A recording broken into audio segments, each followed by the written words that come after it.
Hello everyone, आज की इस वीडियो में हम देखेंगे इनकम टैक्स में निवास स्थान तथा कर दायित्व के बारे में।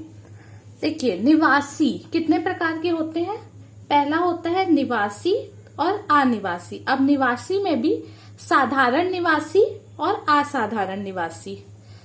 देखिए, इसमें सबसे पहले हम देखेंगे कि एक व्यक्ति का किस तरीके से डिसाइड किया जाता है कि ये निवासी है कि अनिवासी है, उसमें भी साधारण निवासी है या असाधारण निवासी है। तो हर चीज के लिए नियम होते हैं। सबसे पहली चीज तो आपको क्या चेक करनी होगी कि सामने वाला निवासी है कि अनिवासी है। इसके बाद ये दो चीजें डिसाइड होती हैं। तो सबसे पहले चेक करने कि सामने वाला निवासी है या अनिवासी, इसके लिए नियम बनाए गए हैं। नियम ये कहते हैं कि वह गत वर्ष में कम से कम 182 दिन भारत में रहा हो। मतलब जिस साल की उसकी इनकम देखी जा रही है उसे कहा जाता है गत वर्ष, और जिस साल वो टैक्स पे करेगा, टैक्स का कैलकुलेशन होगा, उसे कहा जाता है कर निर्धारण वर्ष। तो वो गत वर्ष में 182 दिन या उससे ज्यादा भारत में रहा हो। दूसरा, गत वर्ष से पूर्व के 4 वर्षों में वह कुल मिलाकर कम से कम 365 दिन भारत में रहा हो, और गत वर्ष में कम से कम 60 दिन भारत में रहा हो। इसका मतलब यदि आप 182 दिन भारत में नहीं रह पा रहे तो आपके पास दूसरा ऑप्शन भी है कि आप उस गत वर्ष में केवल 60 दिन रहे, लेकिन उसके पिछले 4 गत वर्षों को मिलाकर आपको 365 दिन भारत में रहना है। ये दोनों ऑप्शन अवेलेबल हैं। यदि आपने किसी भी एक कंडीशन को पूरी कर दी तो आप निवासी कहलाएंगे। अब इसके कुछ अपवाद हैं। अपवाद ये है कि यदि कोई भारतीय नागरिक है और वो भारतीय समुद्री जहाज में सदस्य के रूप में काम करता है, और यदि वो विदेश गया या फिर कोई रोजगार के लिए विदेश गया, तो उसकी कंडीशन में उसको सिर्फ 182 दिन वाला ऑप्शन अवेलेबल है। यदि वो 60 दिन भारत में रहता है तो भी उसको ये सेकंड ऑप्शन नहीं मिलेगा। अपवाद में दूसरा क्या है, ऐसा व्यक्ति जो भारत का नागरिक है अथवा भारतीय मूल का व्यक्ति और भारत के बाहर रह रहा है, गत वर्ष में भारत में भ्रमण पर आता है, तो उसे भी शर्त बा को पूरा करने के लिए गत वर्ष में 60 दिन की बजाय कम से कम 182 दिन भारत में रहना आवश्यक है। तो ये ऑप्शन 2 लोगों के लिए अवेलेबल नहीं है। दूसरे कौन, जो भारतीय मूल के व्यक्ति हैं, बाहर रह रहे हैं विदेश में और भारत क्यों आ रहे हैं, घूमने के लिए। यदि किसी के पेरेंट्स भारत में रह रहे हैं तो उनसे मिलने आ रहे हैं, जबकि वो रहते कहाँ हैं, जॉब कहाँ करते, विदेश में, तो ऐसे लोगों के लिए भी सिर्फ 182 दिन वाला ऑप्शन अवेलेबल है। इन दोनों लोगों को छोड़ के बाकी सभी के लिए ऑप्शन है कि या तो आप 182 दिन रह ले या तो आप 60 दिन रह ले और पिछले के 4 सालों में 365 दिन रह ले। तो ये या का महत्व है यहाँ पर। अब इसके बाद इससे ये तो तय हो जाएगा कि सामने वाला निवासी है। यदि उसने 182 दिन या दोनों में से कोई भी कंडीशन पूरी कर दी तो ये तो तय है कि वो निवासी है। अब बात आती है कि वो साधारण निवासी है कि असाधारण निवासी है। तो इसके लिए आपको और नए नियम दिए गए हैं, जिसे कहा जाता है अतिरिक्त शर्तें। अतिरिक्त शर्तें क्या कहती हैं, आपको दोनों ही अतिरिक्त शर्त जब आप पूरी करेंगे तब आप साधारण निवासी कहलाते हैं।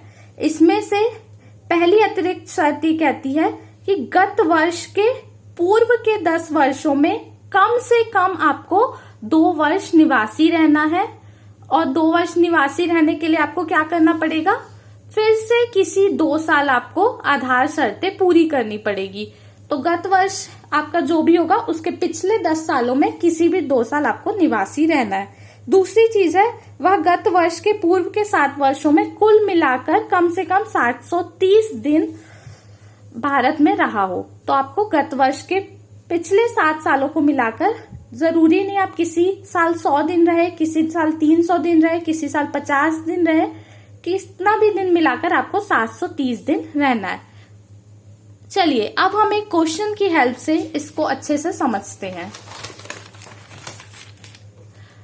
इसमें लिखा है, श्री रमेश जो भारत में पैदा हुआ तथा पला था 1 मार्च 2010 को आगे पढ़ने के लिए यूके चला गया और 1 अक्टूबर 2011 को प्रातः पुनः भारत आ गया। इसका मतलब 1-4-9 से 31 मार्च 10 वाला सत्र देखें तो वो 1 मार्च को भारत से गया और आया कब, ये पूरा सत्र 10-11 में तो वो नहीं आया, 11-12 सत्र के बीच में वह भारत आ रहा है। तो हमने यहाँ पे लिख दिया कि वो इतने दिन भारत में था, इतने दिन वो भारत के बाहर था और इतने दिन वह पुनः भारत में था। अब कर निर्धारण वर्ष जो है आपका 12-13 है, तो इसका मतलब गत वर्ष आपका क्या होगा, 11-12। अब कर निर्धारण वर्ष जो भी होगा उससे पहले का 1 साल कहलाता है आपका गत वर्ष। आपको क्या देखना है, गत वर्ष 11-12 में वह कितने दिन भारत में रहा। तो अब हम चलते हैं इस फ्लो चार्ट की तरफ। वो भारत में आया कब, 1 अक्टूबर को और रहा कब तक, 31 मार्च 12 तक। तो अक्टूबर के 31 दिन, नवंबर के 30 दिन, दिसंबर के 30 दिन, जनवरी के 31 दिन, फरवरी के 29 दिन। क्यों, क्योंकि 2012 लीप ईयर है, ऐसा साल जिसमें फरवरी में 29 दिन होते हैं, और फिर मार्च के 31 दिन। इस तरीके से वो 183 डेज इंडिया में रहा है, 182 दिन से ज्यादा। तो इसका मतलब वो आधार शर्त में पहली शर्त पूरी करने में सफल रहा। अब हमें दूसरी शर्त चेक करने की जरूरत नहीं है। अब हमको देखना है निवासी है या तो पता चल गया, अब वो साधारण निवासी है कि असाधारण निवासी है। इसके लिए अतिरिक्त शर्त में पहली शर्त क्या कहती थी, गत वर्ष के पूर्व के 10 वर्षों में किसी भी 2 वर्ष उसे निवासी होना चाहिए।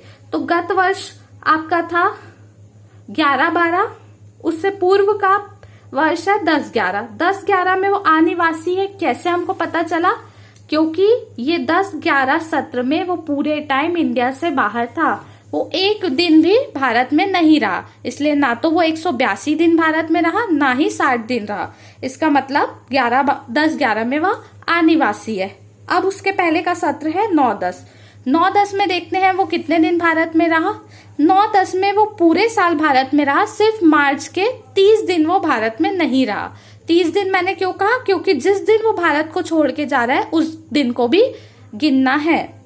तो इस प्रकार 9-10 में वह क्या कहलाएगा, निवासी कहलाएगा, क्योंकि वो 182 दिन से ज्यादा रहा।